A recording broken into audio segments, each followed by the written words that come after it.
I'm the only one that. Because some are Alright guys, thank you for coming to class today. Alright, so last week we talked about the 1920s. Does anybody remember anything about the 1920s?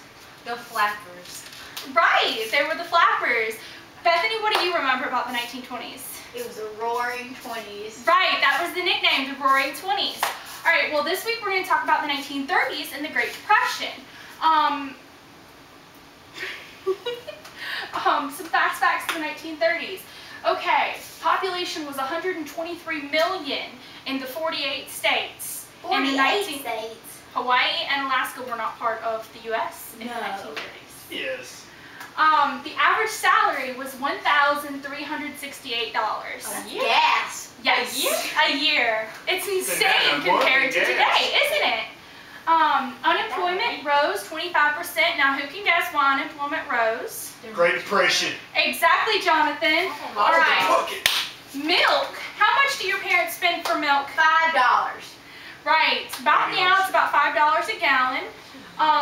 Back then, it was 14 cents a quart, which would be, how many quarts are in a gallon? Who knows? How many quarts are in a gallon? 16. 32. Four quarts are in a gallon, all right? So that would be about 75 cents-ish, you know, give or take, about 75 cents. Bread was 9 cents a loaf. Now, granted, you can get it for $1 now, but you can't get it much cheaper. You get bread for $1. Steak was 42 cents a pound. That's my kind of ears. Now, how much do we pay for it now? Does anybody know? Like $50. Depends on how Yes, you Bethany? go count it. $6. About right. Depends on what kind of steak you're looking for. All right. Now, the biggest issue of the 1930s was the Great Depression. Who knows what caused it, other than what's on the board? Stock market crash. Yes, the stock market crash of 1929. That was the big chain reaction kickoff. The stock market crashed, caused a lot of people to lose their money. Now, it caused a lot of banks to lose their money. Now, when they lost their money, they could only keep $100,000 guaranteed in the bank, right? I'm not sure, actually. I wonder whose parents, you must have really smart parents, because I'm not quite sure. When the banks failed, though, the banks only kept, the banks did not have enough money to pay back everyone who had put money in the savings account. Does anybody in here have a savings account? I do. All right, how much do you have in your savings account? All right, so when the banks failed, they couldn't give anybody their money back. So now everybody was broke, and they couldn't afford anything. Because they couldn't afford anything, there was a halt in consumerism. Nobody could buy anything. So when nobody bought anything, the people that made stuff couldn't sell it, and they couldn't make money, so basically everything stopped. Then, the real kicker, the Dust Bowl years. The Dust Bowl was worse in 1934 and 1936, but who knows what the Dust Bowl is? A lot of dust. Well, there was a lot of dust storms. The Dust Bowl is in the Midwest. We had a lot of our agriculture, a lot of our food grown in the Midwest. Because they kept farming the same land and didn't give it any rest and didn't have enough correct farming techniques, the food basically couldn't grow anymore. There were no more nutrients. There was nothing to hold the ground down, so we had horrible dust storms. Nobody could grow any crops. So we had food shortages on top of nobody having any money. And then, because of everybody having such a hard time, people would get on the railroads. They would hop on the cars and ride them back and forth between cities. When they did this, any job openings that came up anywhere, there would be thousands of people applying for a single job, which made it very, very hard for anyone to get the job. So the biggest deal of the 1930s is everyone wanted to find inexpensive fun. What do you do when you have no money?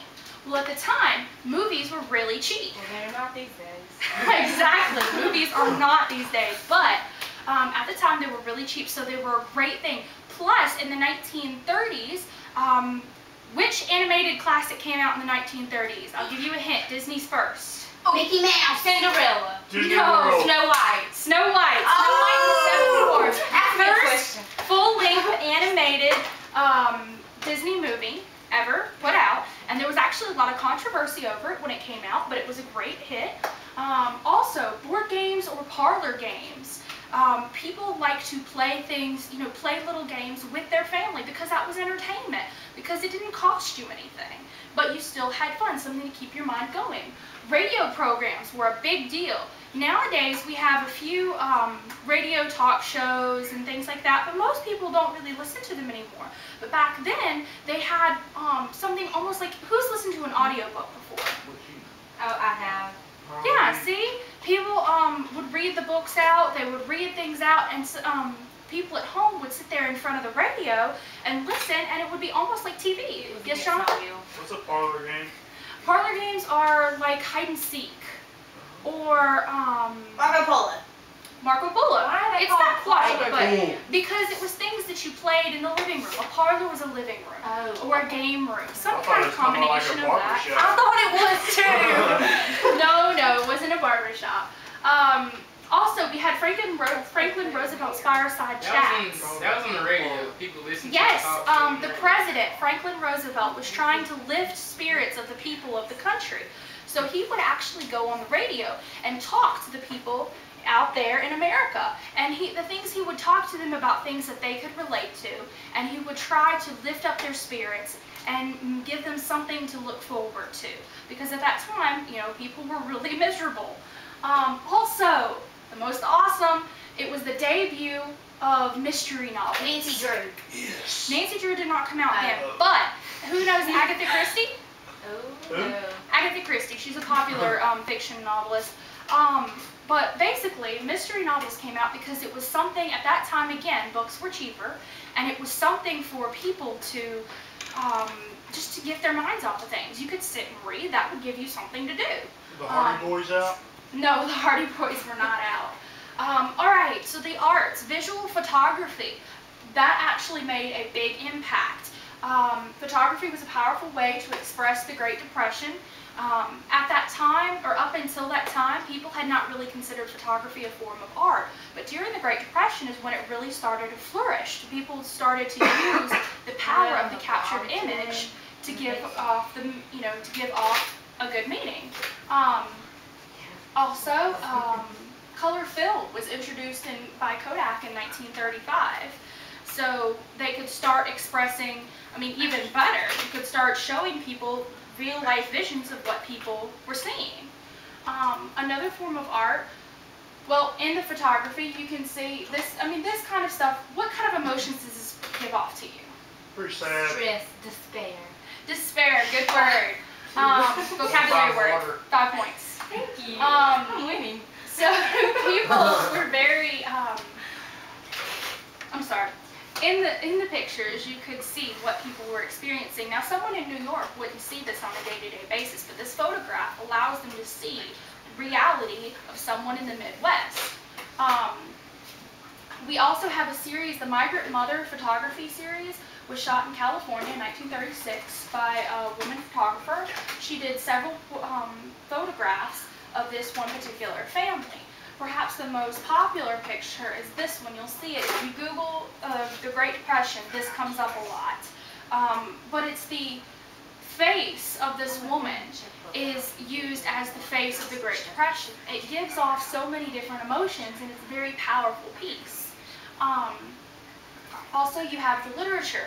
As I talked about before, the mystery novels were a big deal. They came out. Popular works of art or works of literature that expressed the opinions of the people, the feelings of the people. How many of you have read Grapes of Wrath? No, we skipped that one in English, but Say we heard about Sorry, it. I skipped it too. The Grapes of Wrath talks about the family during the Great Depression. It talks about this family and about their trials and tribulations, and at that time, other people could relate to it, so it was something that they really enjoyed. The Little House on the Prairie series was actually first published the first book was first published in 1932. That whole series started as giving somebody something, again, something to read. But these stories were very realistic to their type of, to their lifestyle, to what they did, what they saw every day. So to them, it was a lot more reality than it is to us today. Also Now in November by Josephine Winslow Johnson. It's another one of those novels, not as many people know about it. It's recommended reading. It kind of fell back, so not a lot of people will tell you about it, but it also is similar to Grapes of Wrath in that it talks about the Great Depression and people's opinions and how they felt. Also, okay, we go into the music. The music of the time. I've got several popular songs up here. Hold on one second. I'm going to let you guys listen to... You sing it? Oh no, I'm not going to sing. But I'm going to let you listen to some of it.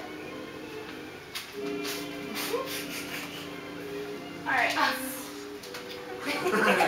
This first song, what I'm actually playing for you, is Brother Can You Spare a Dime? It was first performed by Bing Crosby, then by Rudy Vallée a couple days later. It's actually one of the top songs in the musical Americana, which came out in the 1930s.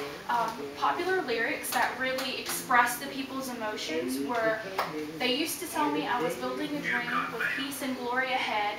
Why should I be standing in line just waiting for bread? The really important part about this song is it speaks from the worker, your average American's point of view. They're asking, why should I have to work, have nothing after all that I've done, building skyscrapers, laying railroads. It was expressing the basic person's opinion of the situation. All I Want, I Don't Want Your Millions, Mister, was performed by Jim Garland. The popular lines from this song, now I don't want your Rolls Royce, mister, I don't want your pleasure yacht, all I want's just food for my babies, give me my old job back. Again, if you see, it's very similar to the first song. It was also very popular, again, because it expresses those opinions. And then finally, No Depression in Heaven, performed by A.P. Carter. I'm going where there's no depression, to the lovely land that's free from care. I'll leave this world of toil and trouble, my home's in heaven, I'm going there. It was more of a religious version of the same thing you're seeing before. People are singing to express their despair, but in the same time, they're also giving you something to enjoy. Now, I have an activity for you guys. We're going to have fun. Jonathan, sit down, but honey, we're not there yet. Alright, so, let's see.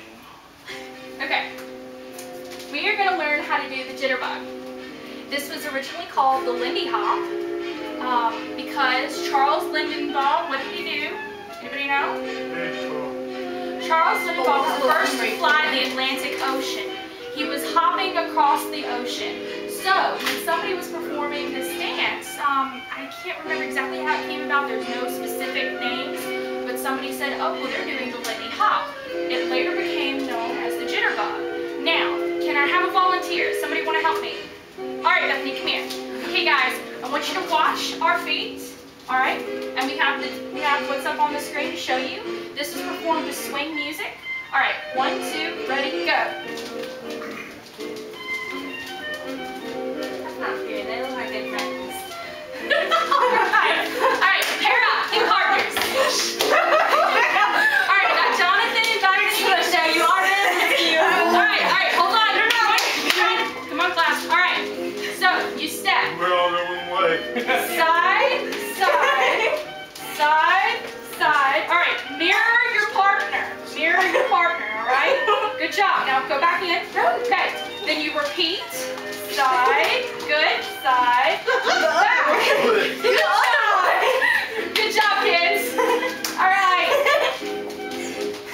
Now, isn't this more fun than some of the dancing you guys do nowadays? We don't dance. All right.